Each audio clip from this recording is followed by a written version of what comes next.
Episode 5. We're back at it.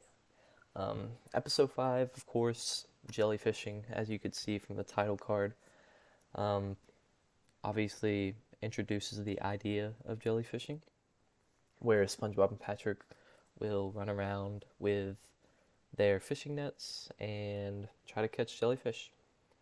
In this episode, though, they try to introduce jellyfishing to Squidward. Squidward, of course, ignores them and then is stung by a jellyfish and falls off a cliff and gets hospitalized.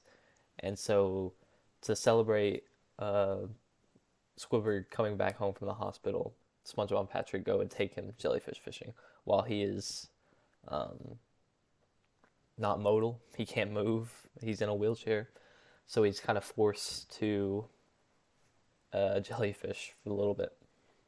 Um, I think, like looking back at it, I think this is probably the second episode that was like put in production. I think probably it would definitely felt the most similar to the first episode, especially at the start. There was the narrator, and at the start at least there wasn't a whole lot of dialogue between Patrick and SpongeBob.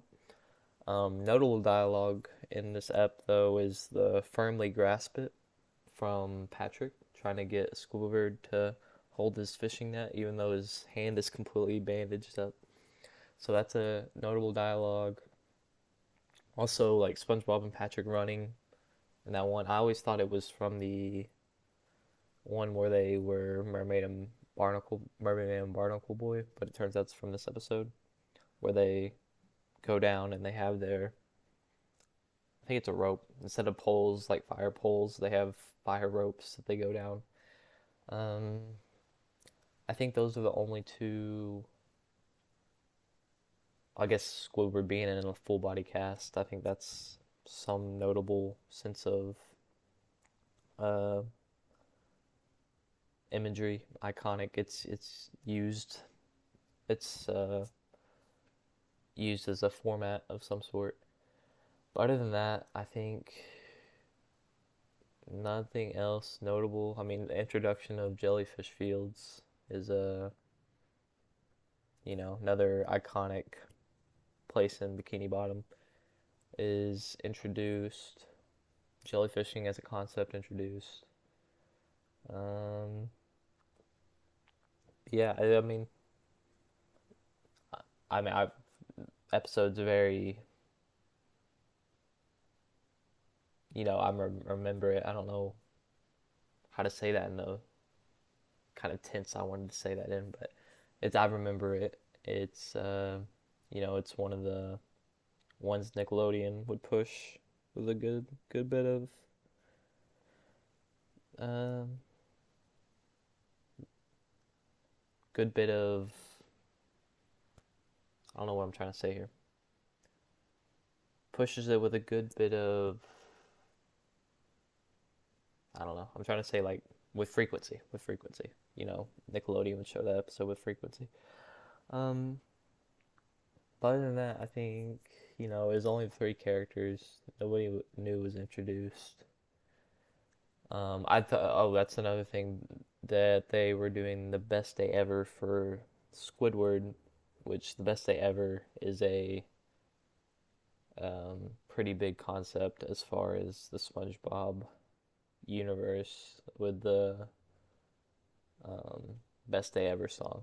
So I think it's funny that they kind of introduced the best day ever, but it was Squidward's best day ever that they later use later on for SpongeBob.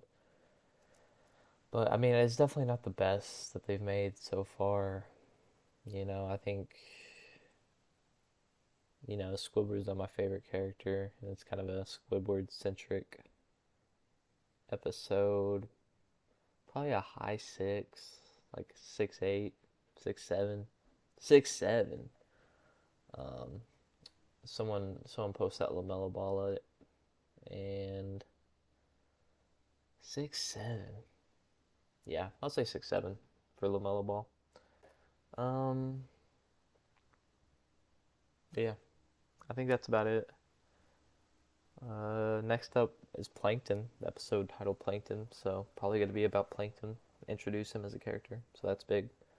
Um, but yeah, I think that's all I got for jellyfishing. That might be the lowest ranked one I've done, which, you know, can't all be bangers, even though it's SpongeBob, there are going to be some low lights. Um, it's like, yeah, I think that's all I got. Thanks for watching. Cinema? Cinema?